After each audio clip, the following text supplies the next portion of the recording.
Welcome to the Never Too Early Fantasy Football Podcast, where it is never too early for fantasy football. My name is Alex. As always, thank you for downloading, listening, liking, and commenting on our podcast videos. Please join our community by subscribing to us on the socials. Our handle on all platforms is at N2E Fantasy. We are also available on all major podcasting apps by searching N2E Fantasy. Alex, what do we have on today's show? On this episode of the Never Too Early Fantasy Football Podcast, we are covering just a little bit of the latest news. And we are, just like we did Sleepers last episode, we are naming each of our top 7 busts for 2020. Now, I should clarify, for busts, that just means guys we think will not perform at their ADP. It doesn't necessarily mean that something catastrophic will happen, but we'll cover that if we do think something catastrophic will happen for them. So, Jeff, let's begin with the first bit of news with the Minnesota Vikings rookie quarterback. He had a positive preseason start only to end with a knee injury. Turned out it was a meniscus tear, and we found out that he is doing a full repair, which is better for the long run. So he will be out for the year. This is Jeff news for sure because you're a big Sam Darnold fan. He gets to start the whole year, and you believe this is the correct decision medical-wise for JJ. So why don't you talk about that? Yeah, so I think because he's so young and because this is his first year as a rookie, you want to get this fully corrected because his site should be playing 15 to 20 years in the NFL, not 7 good ones and have knee problems again after that. But he is out for the season because of this injury. I'm hoping he'll be able to take mental reps. I'm hoping he'll be able to also learn the playbook a little bit better, develop the playbook more for his skill set through this time. Also develop some relationship and rapport with Justin Jefferson. And I don't know if Aaron Jones will be there beyond 1 year, but that's another person that I would form a relationship with. Jordan Addison, TJ Hawkinson's still not fully back. This might be a mulligan year for the Vikings overall because they have 2 of their biggest stars, Addison and McCarthy, out for an extended period of time to at least begin the season, and McCarthy's out for the year. Yeah, I think I'm always going to err towards the side of long-term health over short-term because I think that, like you said, he's someone that they spend a high draft pick on. They're going to want to be their franchise quarterback, and the best way to give him the chance to do that is long-term health. And it was always a plan to have him sit for the season, which is why they brought Sam Darnold in. I know you're excited for Sam Darnold to kind of have a chance to be a starter, but it's unfortunate with all the injuries that have popped up for the Vikings. So we'll see if a lot of those guys could come back okay. And McCarthy, it's going to be a season until we see if he can expand on his first showing. So tough break for the Vikings. Third quarterback to have a debilitating injury like this for them. Absolutely. And I don't think the plan was to start McCarthy for the year. So I think Darnold was going to be the guy week 1, most likely. Anyone could turn around Sam Darnold. It's an offensive head coach, and O'Connell is a offensive head coach. And Justin Jefferson is easily the best receiver that Darnold has played with ever. So he does have some stuff going for him. All right. Well, we can move on to the next bit of news here, and that is the Bengals' very own Captain America, Chris Evans, out for the season with the patella tendon injury. We don't know the severity of it, but from what I've heard, no matter what it is, he's out for this year. And if it's really bad, it could be career-threatening. It helps stabilize the leg. He was someone that a few years ago we were talking about breaking out and potentially unseating Mixon. And was kind of the forgotten guy in this backfield between Zach Moss and Chase Brown. And now that just leaves more carries probably for those 2 guys. So Jeff, 1, I know you're bummed about this because this is one of the guys you were low-key looking at, just someone to keep an eye on. And 2, how do you think this affects the backfield? So I think a lot more of the passing down work will go to Moss and Brown now going forward. And you're right. I did have Chris Evans on a few of my dynasty teams. Not right now. I had cut him last year. But I also anticipated Joe Mixon being on the roster right now, and that's not the case. But either way, this is very heartbreaking. He's out for the year. I do expect him. He's still young enough. I do expect him to make a full recovery and a return to play on his 4th year next year. So we will see if he has a spot on the Bengals next year, but I do anticipate him being ready to go. Do you think this shifts any of the carries to a particular running back, or do you think it's divided up even? I think it's a 50-50 split between Moss and Brown right now, but I think they're going to ride the hot hand, and it could be either running back. So I know there's people that are hedging their bets on Chase Brown, but we have to be realistic here. It could be either running back that is the hot hand, and I think they just go with it. That's entirely likely. All right, we got more running back news, and Jeff, I'll let you take this. Yeah, Giants sign running back Josh Kelly. It does appear that Tyrone Tracy will be okay from his ankle injury, so this doesn't seem like a Tyrone Tracy related signing, because it seems like Tyrone will be back next week. And basically, if I were to come up with a backfield that would have like really good complementary pieces to each other, it would be Devin Singletary and Josh Kelly. I think that their skill set really doesn't overlap too much. So they're kind of like the perfect running back combined together. But I know that people are still going to be in on Tracy, and I know they're going to still be in on Eric Ray as well. Are you going to take a flyer here on Josh Kelly, or do you think he's just a camp body? Well, I think he's a little bit more than a camp body, but he's not high enough on my radar for me to take a stab at him unless I have like a ridiculously deep roster. I do think that he is more of the power back, short yardage type guy. So he can stick around. He might end up getting the goal line work.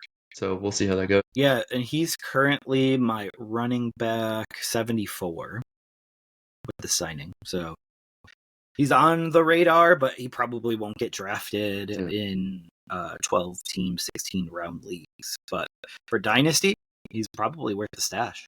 Yeah, I think there's ample opportunity for him behind Singletary there, for sure. Yeah, and just for transparency purposes, I have Singletary at 31. I have Tracy at 61.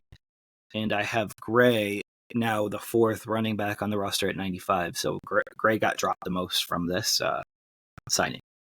I'm honestly surprised you didn't have Gray at number 2 still. I mean, he's good. He's looked good this preseason, so we'll see if he can carry it over. You know who isn't good though, Jeff? Bills released Chase Claypool with an injury settlement. He had severe turf toe, I think probably grade 2. So he'll probably miss most of the year, if not all of the year, which is why they did an injury settlement with him. Talented athletically, doesn't quite get it on the field. This might have been a really good opportunity for him. It's a shame that he got hurt. Jeff, I know you're devastated by this news because you definitely thought he was an intriguing pick this year who's going virtually free. Well, as we covered on the last episode, he was placed on IR, and we knew he wasn't going to get any production with the Buffalo Bills this season. I don't believe he's even allowed to sign with the Buffalo Bills at this point. But we are interested to see if a needy wide receiver team like the Falcons or any other team that needs a wide receiver, Falcons are the first team that came to my mind, but Dallas could use another receiver, Minnesota could use another receiver. It'll be interesting to see if he picks up anywhere after his toe is 100%. You think he gets picked up? I mean, if Robbie Chosen Anderson can continuously get signed, I'm sure Chase Claypool could too. But you brought up a lot of interesting spots for wide receivers. Are there any wide receivers out there that you think could be camp cuts or could be trade candidates that might go to, say, a Cowboys or a Falcons, a team like that? So we know that your Houston Texans are stacked at wide receiver, so they're going to have to probably cut two, not startable, but rosterable wide receivers. One of them could be Noah Brown. Noah Brown is a former Cowboy, so he kind of fits right in with the Cowboys scheme, and Dak Prescott wouldn't have to learn too much. Already on the wire, though, is Michael Thomas, Hunter Renfro, Juju Smith-Schuster, Marquez Callaway, now Chase Claypool. So there is already some waiver wire material. Another interesting, so I think the Patriots will need to cut at least one, maybe two wide receivers. Could KJ Osborne be the odd man out, and could he go play with Kirk Cousins again in Atlanta? That would be a very small ramp up period needed for them because they already have chemistry built from the past. So just thinking about players that have played together, like quarterback, wide receiver combos, it's much easier to be able to slot them in, get timing, get chemistry, because they already have built it in the past. Yeah, I think that's really good too. Do you think the Vikings could be back in for Osborne, or do you think that relationship's over? I don't really see much of a benefit for him going back to the Vikings because he'd have to learn how to play with Sam Darnold. Of course, the scheme would be the same, but I don't know if there's much benefit to it because I think the Vikings could have re-signed him if they wanted to. All right.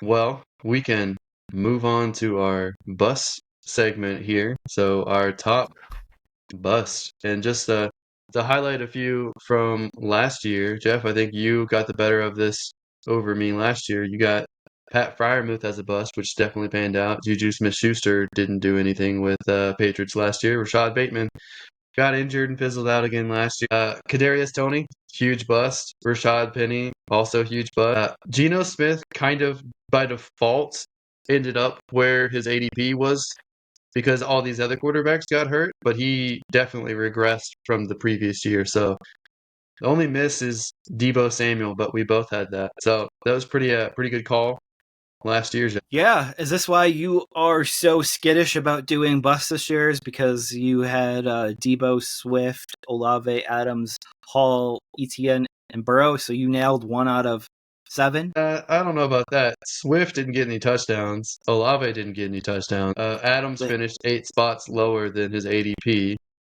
So Brees Hall dramatically outperformed in a year when he was supposed to be sluggish coming off of an injury. That doesn't really happen that often.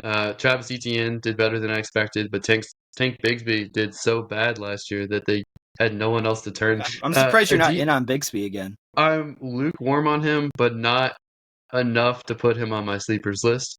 But again, like I said last episode, I had like 25 sleepers and I had to narrow it down, and he was in consideration, but can't put everyone on that list. Uh, Debo, we were both low on him, and honestly, his receiving aspect wasn't that great last year, but it's just the jet sweeps, the motions that they do with him, and the usage in the run game that makes him interesting and valuable.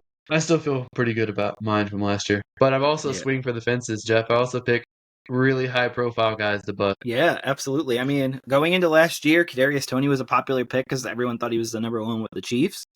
Um, Pat Fryermuth was a top 10 tight end last year, and he finished, I think, tight end 29.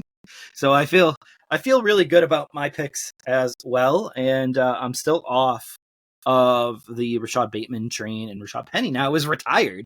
Like, Mm-hmm. if you remember correctly, going into last year, everyone was big on Rashad Penny. He even went for high dollar values in some of the dynasty auctions because people thought he was the potential number 1 or the 1A or the 1B to with Swift. So that did not pan out. Now he's retired.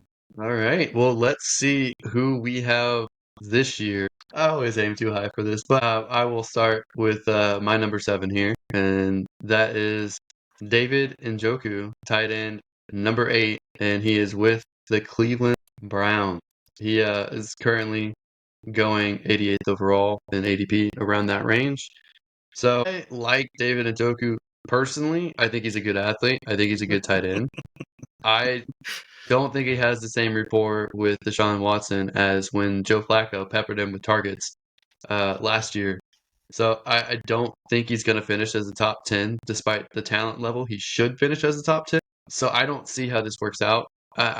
And I'm not. I feel like I'm not alone in this because I constantly feel like I see him dropping in mock drafts to like the 10th or 11th round. I don't want to take him in the 8th round. I don't want to take him in the 9th round. I don't feel comfortable with him there. So Jeff, I know, I know you have him rostered on in a league or two, and I know you're higher on Deshaun Watson. So why am I wrong? So you say that you like Njoku personally. You know him outside of this game of I fantasy like his football. talent.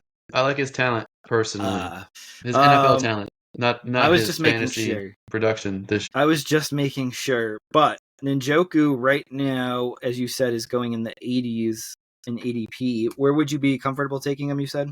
probably 10th. Okay. So I currently have him as a 10th rounder at 113. I am going to be very bullish on tight end this year, and that's because there is a lot more options to pick from at that position this year. I mean, we added Brock Bowers. Laporta is now a star, 100%. We have Kincaid getting the starting job. We have McBride getting the starting job. There is a lot of tight end help this year. So Njoku, I would definitely draft, but he would have to fall to me. I still think he's one of the top 2 pass catching options for the Browns going into this year. He performed last year even when he got burned in a house fire. So I know. he isn't super injury prone. Like, that would have put most people out for a while. But the last 4 weeks last year, he was number 1 down the stretch. As you said, it was with Joe Flacco. We'll have to see if he does it with Watson. But he finished as a 6th tight end last year, and he burned like a majority of his face off last year. So he's a tough guy, and that's a guy that won't miss very many weeks. I'm not sure what you need to see or what I need to see to bump him up a little bit higher. But I think the tight end position is so high this year, and there is enough question marks with him that this is a reasonable bust pick. So it really has almost nothing to do with the player himself. It has to do with Deshaun Watson. Like, is he finally going to put up a full season and look good? Is he even going to have the connection with David Njoku? Like, those are the concerns that I have. It's not actually about David Njoku at all. Okay. Yeah, absolutely. So I think that we'll see if this player's situation is better than we think it is. But there is one player, and this will come in at my number 7, also at the tight end position. This player, everyone believes, has a good situation coming off of a positive top 10 tight end year. But I believe with others coming back, and even Hawkinson when he comes back from injury, I believe this will put him out of the startable tight ends. And he is being drafted as a startable tight end. And coming in at number 7 for me is Jake Ferguson from the Dallas Cowboys. Totally out on him. He's being drafted as tight end 9, ADP 80 right now. And the earliest I would be willing to take him is at 129. So 49 spots below where he is going right now. Yeah, I mean, What's I your can thoughts? agree. I can agree with that because I don't think he's nowhere near the list of top 12 tight ends that I would want to take this draft. And to be honest, he drops a lot of balls. I think he was one of the top 3, top 5 red zone targets this year, mainly because Dak had almost no one else to throw to, and he didn't come up with that many touchdowns for the amount of targets he got. So I don't really see the appeal. I know eventually they've got that young tight end that they're hoping will take over, Shoemaker, but Ferguson, he's okay. If you want like a tight end too, a safe tight end too, to balance out uh, a higher upside young guy, that's fine. But if you're taking him with the intention of him being your starter, I don't like that at all. So I concur with that. Yeah. Was that surprising that I picked him, or did you see this coming? It was surprising that you said something so logical, Jeff. That's what was surprising. I do have some logic inside of me somewhere. All All right, who do you right. got at number 6? You're gonna hate me for this. At number 6, I have a quarterback who I think is going too high, just based off of limited success, and that is Jordan Love, the Packers quarterback, currently going as quarterback 9, going ADP 76. So that is beginning of the, I think, 7th round. So I don't feel comfortable about him being up there drafted that high. I don't think that he is guaranteed to have the same success throughout this season that he had at the end of last season in spots last year. I think that his real strength of schedule this year is tougher than people predict it to be. I think all 3 of the other teams in the NFC North all got better on defense. I think that the Packers are going to be playing better teams this year as well.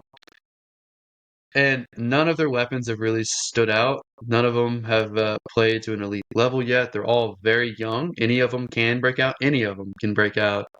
But we don't know that yet, and we haven't seen it yet. I think that this team made such an investment getting Josh Jacobs. They're going to try to run the ball a lot more. They got Josh Jacobs. They got Marshawn Lloyd. They re-signed A.J. Dillon to a 1-year deal. They have every intention to run the ball, especially when it gets cold at the end of the year leading up to playoffs. So I'm fading Jordan Love at his price. I don't think he's a QB9. I think he's more QB 14 or 15. So, and again, just like tight ends, QB's pretty deep in single quarterback leagues. So I don't want to spend that kind of draft capital on someone who's not an elite rusher. Wow. I mean, I love the player, but I completely agree with you that the 70s are way too high for him. And I have him as a 10th rounder right now. So he is my quarterback 14. So I agree with the exact number.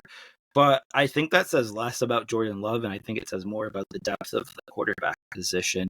I do think the Packers will have a outside shot of winning the division this year, and there's a chance that they hit on all four wide receivers and both tight ends. Like there's a chance.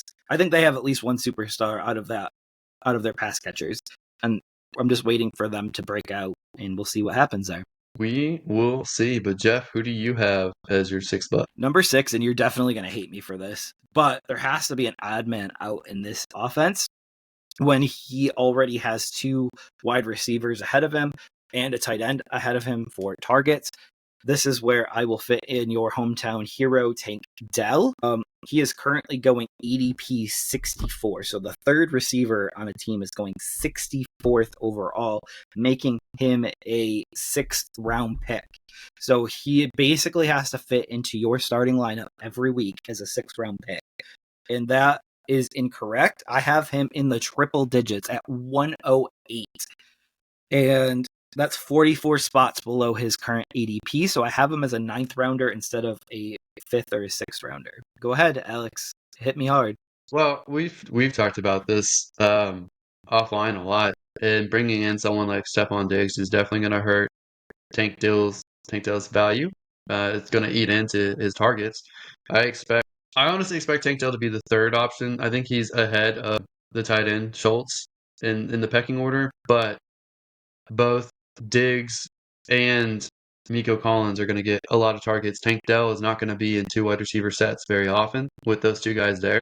He's not going to lead the clubhouse in targets at all. So it's going to be high efficiency, explosive plays that you're looking for if you're drafting Tank Dell. And that's not something you want round 5, round 6. I would be willing to take him round 8. And you have to think the positive for him is if someone else gets hurt, then he's immediately a wide receiver 1. But it takes like something significant for that to actually happen. So Yeah. I mean, I get where you're coming from there. It's worth You can't noting that bet all on three of them something got injured significant. last year. All three of them got injured, so it's entirely possible that they could. But I don't even think you're giving enough credit to how deep the roster is, because even that tight end, you have Schultz, you have Brevin Jordan, who they've been talking up, and Kate Stover. Kate Stover has been phenomenal in camp, in preseason so far. He has the built-in connection with C.J. Stroud from Ohio State. So tight end is 3 deep. Wide receivers are 6 to 7 deep, depending on how you feel about each individual guy. There's not going to be a lot of target share to be had for a lot of these guys. So I get Yeah, it. I completely agree. So just so we're on the same page here for stats wise, I have Stephon Diggs at 92 grabs for 1,101 yards. I have Nico Collins with 78 grabs for 1,168 yards. So Collins will edge out Diggs in yards, but lose in the targets. I have Dell at 51 grabs for 796 yards, and I have Schultz at 61 grabs for 705 yards. When you add up that yardage total, that is 3,700 of the yards, and that doesn't incorporate Joe Mixon. And I don't know what other ancillary pieces could step up and get some receptions here as well.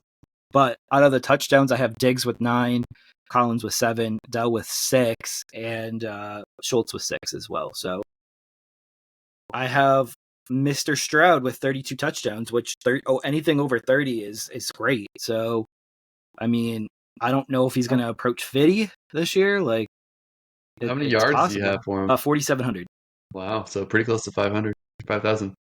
Yeah. So it's not a slouchy year for CJ Stroud at all, but I think there's going to be a lot of spreading around this year that we just didn't see coming from this Texans team last year.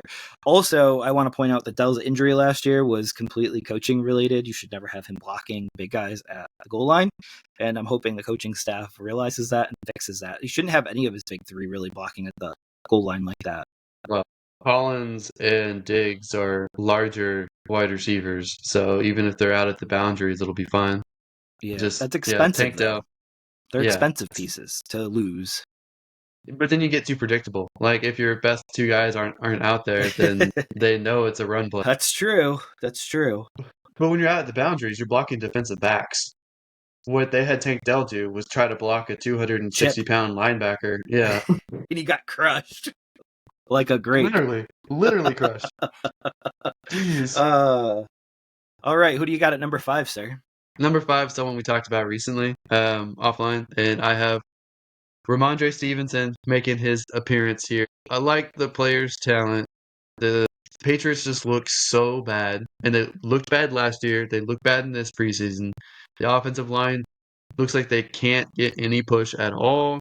He's either playing with a bad quarterback in Brissett, or he's playing with the rookie quarterback in May, or maybe even Milton. But I just can't. I don't think he can live up to the potential that I see for him. And he's currently, I think, running back 20 in ADP 56, so like fifth round, sixth round. I I want him to succeed, but I don't see a pathway for him to live up to even an RB2 finish this year. Jeff, talk me out of it. Where are you willing to take him? Like, where would he have to fall to in order for you to take him? I think maybe into the sixth, top of the seventh, maybe. Okay. I have him as a 5th rounder. I'm one spot below ADP right now. I think that no matter who is quarterback, he is going to be check down Charlie, and he has improved his receiving skill set over the last several years. He scored the big contract because he can be that 3 down back. They don't typically exist in the NFL anymore, a 3 down back. We know they have Antonio Gibson behind him, but Ramondre Stevenson, for all intent and purposes, is a 3 down back and has a 3 down back skill set. I just think that he definitely finishes in the RB2 area, and it could be a low end RB2. But I just definitely think that with the amount of receptions that he could get out of this backfield, I think that just propels his value, especially in half point and full PPR leagues. I mean, he's getting paid like an RB, like a 3 down running back, so we'll see. We'll see how that goes, but at least he looks better than Gibbs at this point in the offseason. Yeah, Gibbs has always been overrated, in my opinion. But speaking of overrated, we can hop right into my number 5th. Number 5th. And it is also at the running back position here. And he's just going far too high for me right now.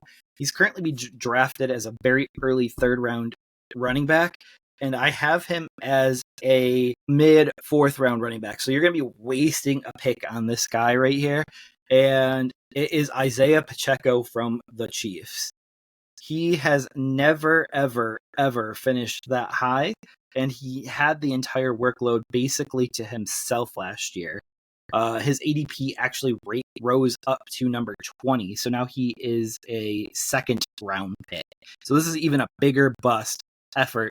He's going ahead of running backs like Josh Jacobs, who have been proven to be the rushing leader, which I think that even you would agree that Pacheco and Jacobs have kind of the same skill set. Like they're kind of even similar type running backs, but Jacobs has led the league in rushing at one point in his career, and he's still pretty young. And then he's also going ahead of Rachaad White. He's going ahead of James Cook, who I know is one of your favorites. What do you think about Isaiah Pacheco? I think Isaiah Pacheco is a good but limited talent. He's not quite well rounded. He's more of to me, kind of a power rusher in a shorter frame.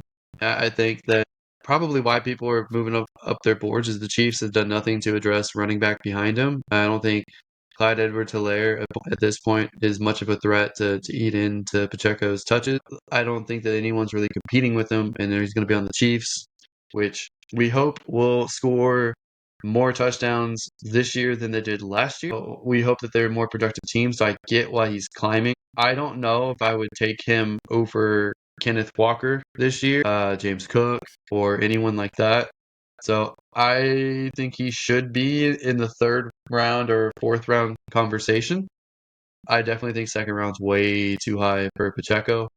But on the other hand, it's kind of good because just let someone else take him, and then someone you like more will make it back to you in the third round. Yeah, I am out on him at his current ADP in the second round.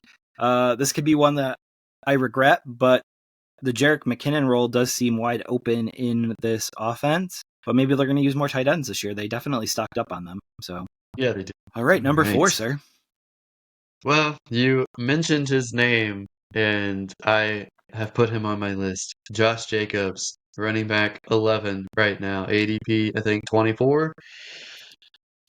Uh, he has always been a volume dependent running back, especially since he's been in the pros, and he's going to a team where since 2019 they haven't had a running back really have more than a 50% split, and I just don't think there's enough volume opportunity for Josh Jacobs to return on the value he's being taken. I think he'll be okay, but if you're taking him in the second round, at the end of the second round, top of the third, I think you're missing out on players that I think better.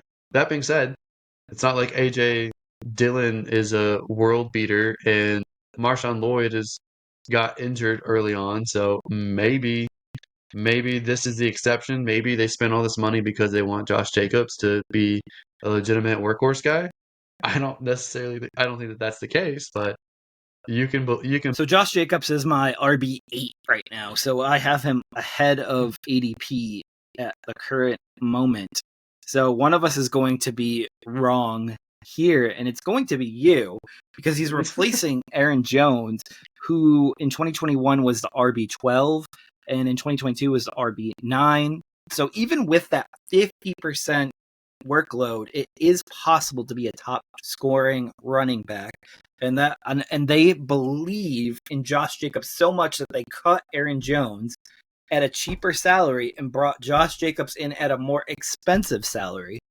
They believe in him that much. Follow the money, and you will see that Josh Jacobs is a RB1 this year. I do think he's going to be the goal line back, so he's going to get touchdowns. If they get all the way down the field with these talented wide receivers, then and they need to score. They don't want to do a pass play. They do a run play. Josh Jacobs is going to be the guy at most attempts. So if you think that this is a high scoring offense, then I can see the Josh Jacobs argument. I just wouldn't trust it Oh, I myself. think they have a shot at the playoffs this year, so I do think this will be a high octane offense because you're never going to know who to cover. Like, you're I not going to know know who to put your number one corner on. your theory is that the Lions are one of the top teams to miss the playoffs. I think the Packers are one of the teams that could miss the playoffs. We'll see. I think the Lions are a team that is due for regression. I think their coaching is very sketchy at best. I think the best part of their team is their offensive coordinator, who made a very questionable decision, backing out of one of 31 coaching jobs because he obviously can't get the Lions coaching job because there's already a coach there. But there isn't very many of these jobs, and he's turned down jobs 2 years in a row waiting for the perfect job. But if the job is open, it's likely not going to be a perfect job.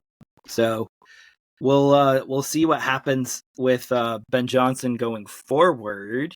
But we can stay right in the division for my next pick here, and it's a wide receiver with a rookie quarterback who has ample competition for targets. Coming in at number 4 for me is wide receiver DJ Moore, and he is currently going at 76 as of the other day at ADP. He's going at 41 ADP, and I'm willing to take him at 76. So that's a 35 pick difference, and I would take him in round 6. He's going ADP round 3. So he's still a starter, but with Keenan Allen, who I do believe has a better rapport with Caleb Williams, the rookie quarterback, It feels like that's been trending that way. And now with Rome Odunze and Cole Kmet and DeAndre Swift, there's just so many targets to go around. And a rookie quarterback is not going to pass, especially with the defensive coach, for over 4,000 yards this season. So we got to divvy out that pie accordingly. I currently have Caleb Williams at 3,871 for passing yards this year. So we got to divvy that out. And once you divvy that out, DJ Moore really isn't going to be a wide receiver 1 that he's being drafted at, or a high end wide receiver 2 that he's being drafted at. Who do you have leading the clubhouse there at wide receiver? And in Chicago, Yeah, I have Keenan Allen with 93 catches for 998 yards. I have DJ Moore with 71 catches for 976 yards. And Rome Odunze with 39 catches for 494 yards. I think I might be higher on all three of them, but it's crazy. I know it's dumb. What's that say about Caleb Williams then? I know you're down. Why is he not in your top 15? He's pretty close. He's pretty close, to be honest with you. And I even have him in 2 leagues. So I think he's gonna be a better fantasy quarterback than NFL quarterback. But this is an offense that last year DJ Moore finished top 6.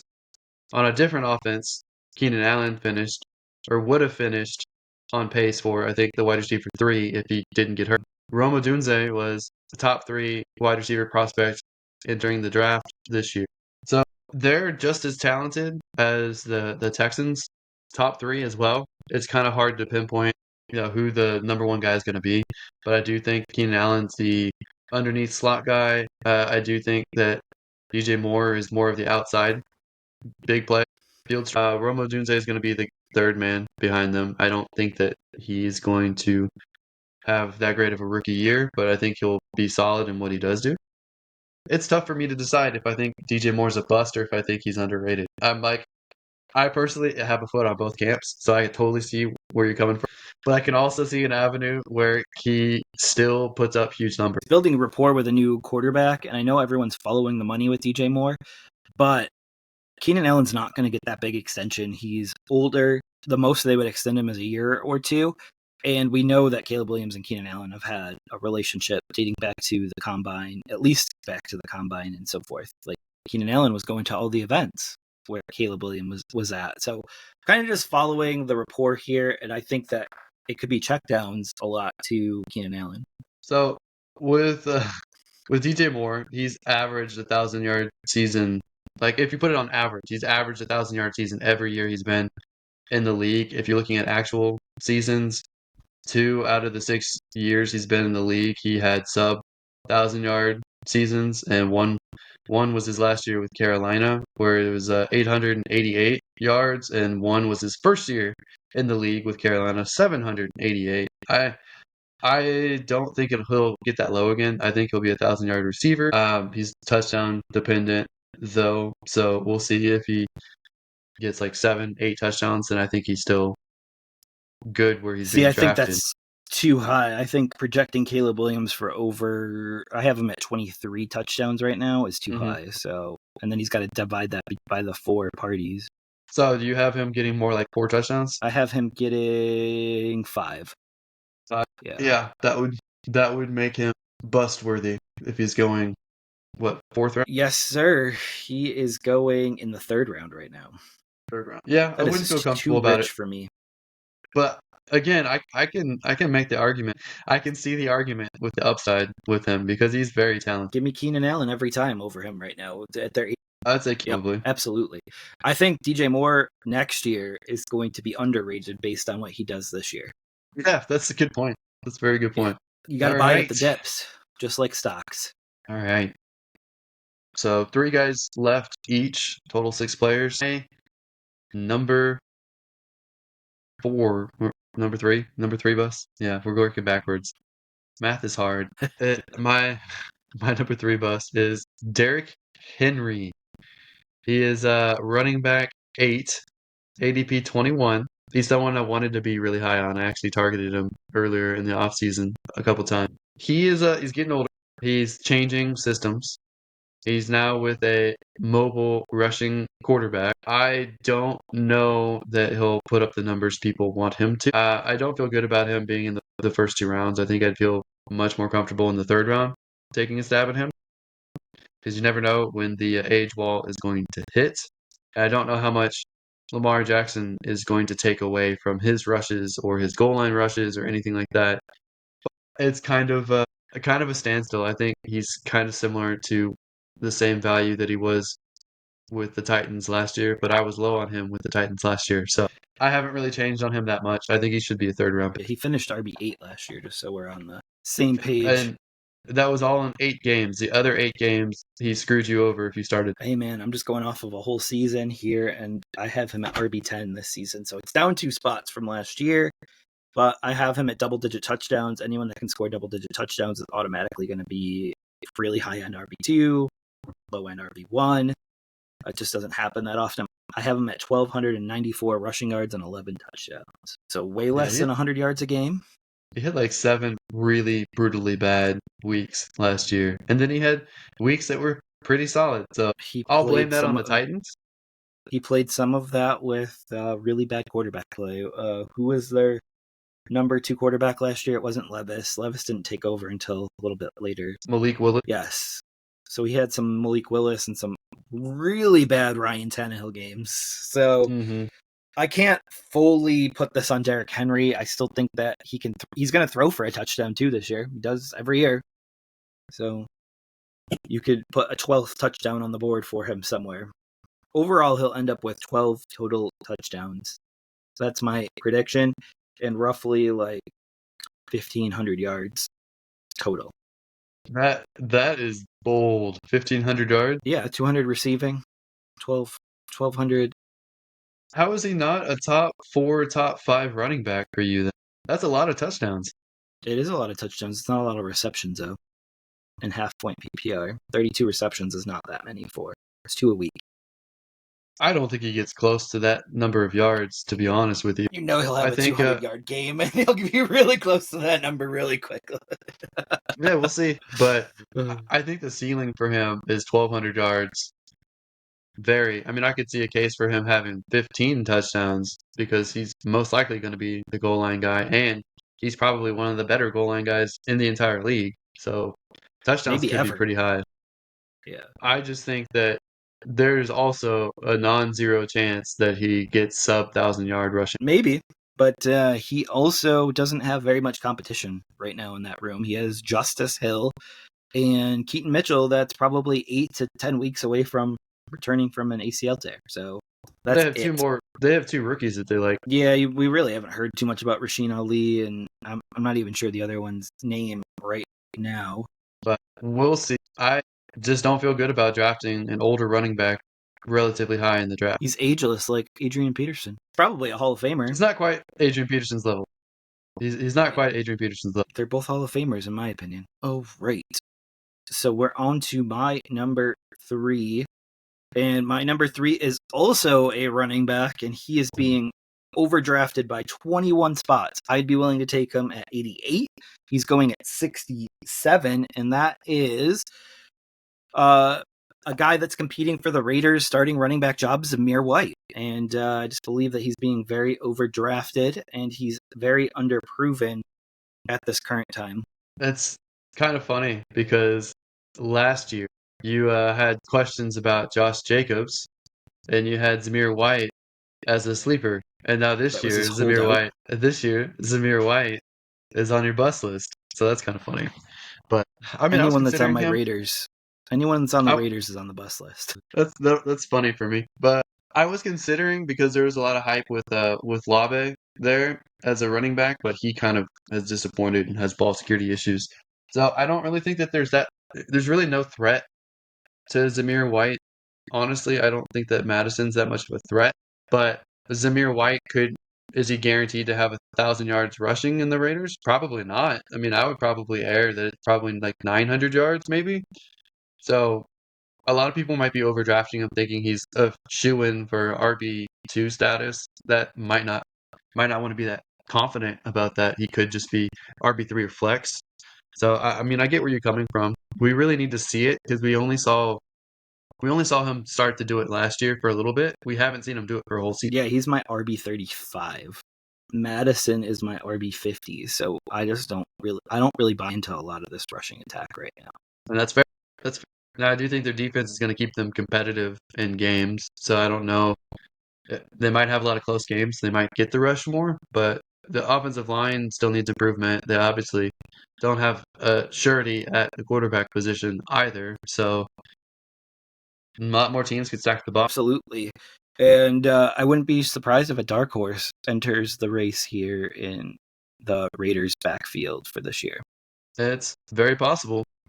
But speaking of the Raiders, my number two bust is also with the Raiders, and I am repeating from last year because the same thing applies this year. Devontae Adams is still going as a top 10 wide receiver, ADP around 18, so middle of the second round.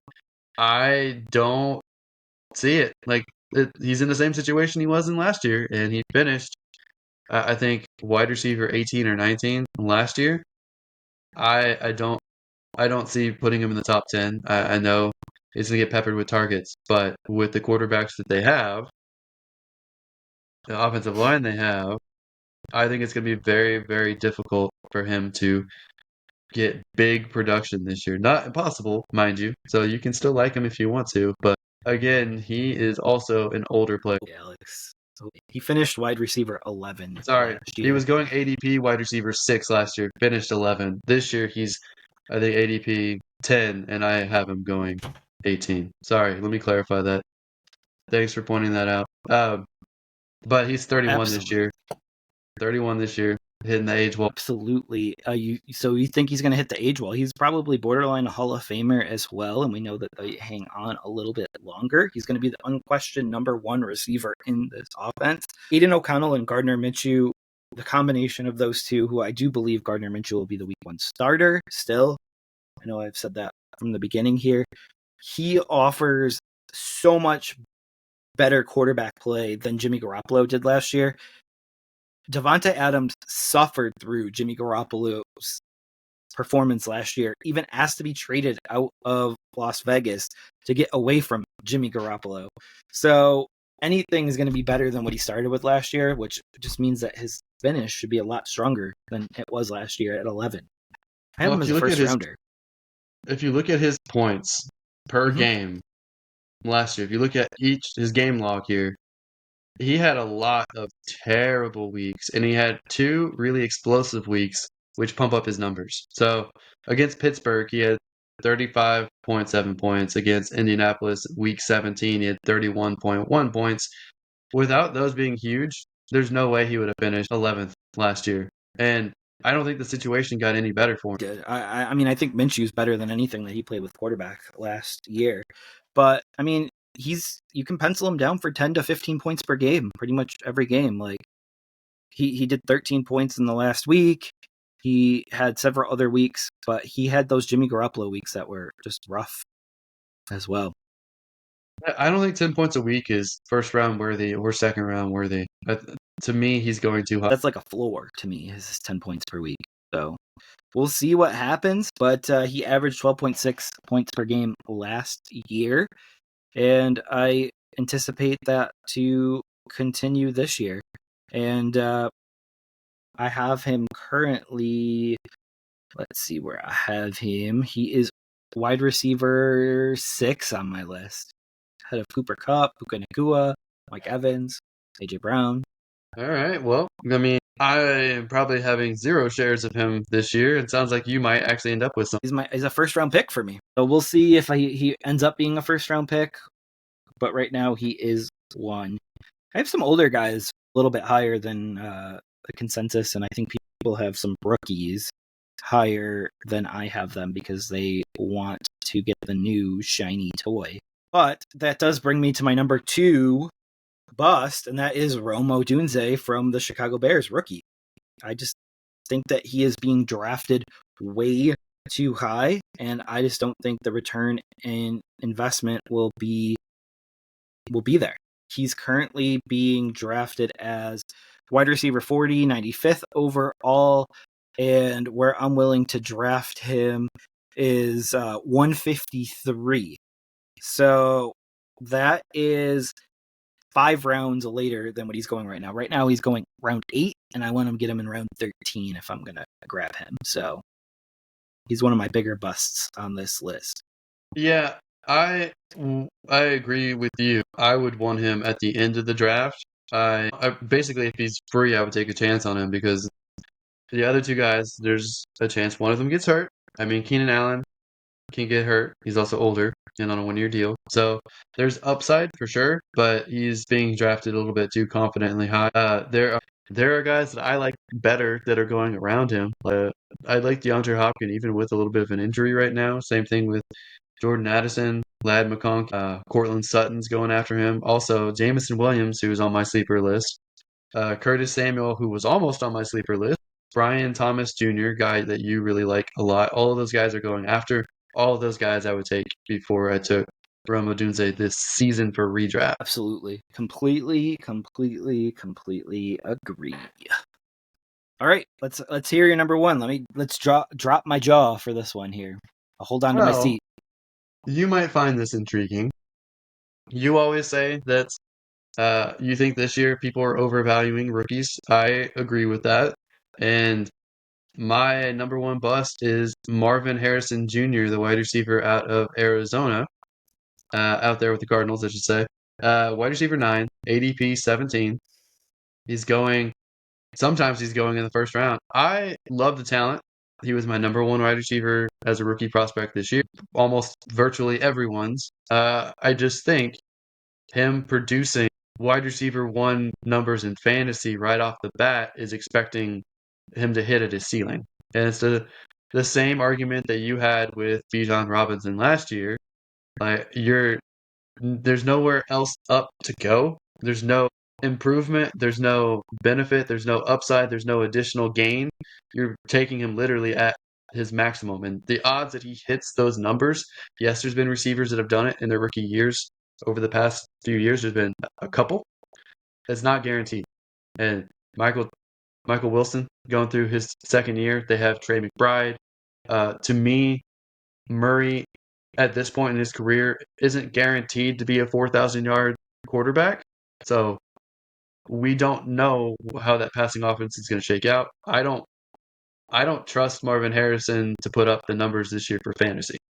I like him in Dynasty much more. Me too. I have Kyler Murray at 4,014 yards this year and 24 touchdowns. That being said, I have Harrison at 76 grabs for 1,002 yards and 8 touchdowns, which puts him roughly at wide receiver 25. So he is the very first wide receiver 3, probably the very first flex play for me. So that is my long-winded way for me to say I agree with you. He's being drafted at his ceiling, and you really don't want to do that in fantasy. Now, I do have to pose this question to you based on your last pick and this pick. Who are you taking, Devontae Adams or Marvin Harrison Jr. in drafts? I'm not taking either one. So we're in the last round of the draft. Both are available. Who are you taking? So 16th round. I would probably lean Marvin Harrison. Okay. Over a guy that's done it and proven, and we know his ceiling and his floor. But I will say, it makes no sense that Marvin Harrison is going as a borderline first rounder and Malik Neighbors is going at the end of 4th rounds or early 5th round. They're in a very similar situation. And if anything, Malik Neighbors is going to be the whole focal point of his entire offense. So I would much rather take a stab at Malik Neighbors 3 rounds later than Marvin Harrison, where his ADP is. I agree, and I think Daniel Jones could rebound this year off of his disastrous last year. I was this close to putting Daniel Jones on my sleeper list. This close. But after could have been your Ryan Tannehill. I'm glad you didn't, Yeah. because I saw what happened to Ryan Tannehill that was on your list last year. But that puts us down to my number one, and you're going to hate this. You're going to absolutely hate this, so I'm just laying it out for you right now. But currently going ADP 50, I'm willing to take him 104. So he's going as a round 4 talent. I'm willing to take him in the 9th round, and that is quarterback Anthony Richardson. He is my top bust for this year, and this season could go really bad really quickly for him. I will say Anthony Richardson is a risk, but he is a severely high, he is a super high risk. super high upside. So high risk, high reward. Oh, I think if you're drafting him, I think you have to acknowledge that there's injury risk, and you also have to acknowledge that may not get the passing numbers that you want. However, he could rush for 1,600 yards as a quarterback and might be worth it. I would hedge. I would take Richardson, and I would take stable, steady quarterback later, like Goff, Stafford, Cousins, to pair with him, just in case the worst happens. But yes, I agree. There's risk for sure. So to be clear, are you taking him as ADP in the 5th round? Are you taking Anthony Richardson in the 5th round of free drafts? There's one thing that you guys should know about me, and I think I've said it in other podcasts. I do not in redrafts. I do not take quarterbacks until the 9th round.